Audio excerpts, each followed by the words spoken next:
চা বাগানের জমি পর্যটনের কাজে ব্যবহারের সরকারি সিদ্ধান্তের বিরুদ্ধে উত্তরকন্যা অভিযানের দিনই জয়ন্তিকা চা বাগানে অ্যাসিস্ট্যান্ট ম্যানেজারের দ্বিখণ্ডিত দেহ উদ্ধারে চাঞ্চল্য ছড়িয়েছে।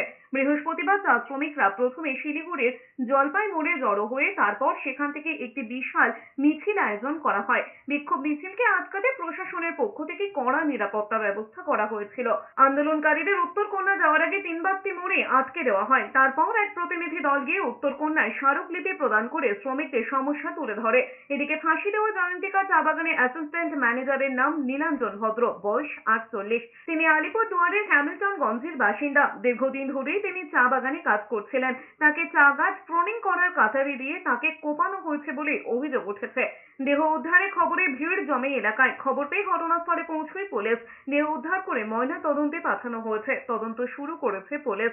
অন্যদিকে দক্ষিণ দিনাজপুরের চকগোপাল ও গোসাইপুর সীমান্তবর্তী এলাকায় ফুল গাছ কেটে ফেলার অভিযোগ তুলেছেন স্থানীয় চাষিরা। বৃহস্পতিবার দুপুরে জেলা শাসকের কাছে ডেপুটেশন জমা দিয়েছেন তারা।